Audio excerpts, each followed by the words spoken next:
আমরা যাচ্ছি পীর বাবার মেলা আমাদের গ্রামে রেডি হয়ে বেরিয়েছে 10 তারিখ উপলক্ষে গরিতান বাবার ঔরস তো চড়াবো বলে ওই ঔরসে আমাদের পীর বাবার তারিখ গরিতান বাবার ঔরসে কিন্তু জাতি বর্ণ ধর্ম নির্বিশেষে সকল মানুষ একই ছাদের তলায় একই মসজিদের তলায় আর মেলা আমরা প্রবেশ করলাম। তো মেলা সবাই যে যার মতন মানত পূরণের জন্য সবাই কিন্তু এই পীর বাবার চরণে চড়ে যে যার আমরা ময়দানে প্রবেশ করছি।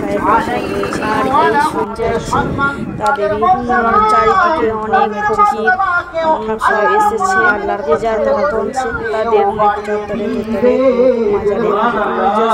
সবাই যে যার রকম গান এসব করছে আর জানি না ওগুলোকে ঠিক কি বলে চড়াচ্ছে আর কেউ বাজারের মধ্যে আমরা চালাবার জন্য রেডি হয়ে গেছি। দেখেছি সব একই ছাদের তলায় কিন্তু একইভাবে আমরা এই গরিতান বাবা আমাদের গ্রামের মাঝে গিয়ে অবস্থান করেন আমরা এবং গোটা গ্রামকে তিনি রক্ষা করেন। চড়াচ্ছি বা বিভিন্ন চাদর চড়াচ্ছি পীর সাহেব হয়েও চালাচ্ছি কিন্তু মনের মানুষ গোটা গ্রাম রক্ষা করে থাকেন। তাহলে আমরা মানুষরা আমরা সন্ধ্যেবেলা অপরের পাশে সেদিনটা এক বিশেষ দিন আর এই পীর বাবা আমাদের গ্রামের মাঝখানে অবস্থান করেন আর গোটা গ্রামটাকে তিনি আগলে রেখেছেন রক্ষা করেন। তাহলে তিনি অন্য ধর্মের একজন হয়েও যদি সব ধর্মের মানুষকে রক্ষা করেন সবাই যে কেউ বলে জল কেউ বলে ভেদাভেদ না করে প্রত্যেক ওয়ার্ডের পাশে হাতে হাত রেখে চলবো।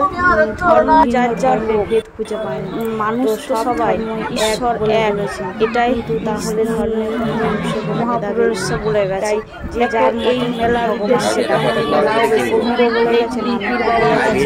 মেলাও এসেছে চারিদিকে ছোটখাটো বড় সড়ো বলে গেছে। এই মেলায় প্রত্যেক বাড়িতে নিজেদের কেমন এর নিজে ইগো আছে নিজেদের এই গরম থাকার সত্ত্বে কারণ পীর বাবাকে সবাই শ্রদ্ধা করে মানত পূরণ করে মনস্কামনা পূরণ হয়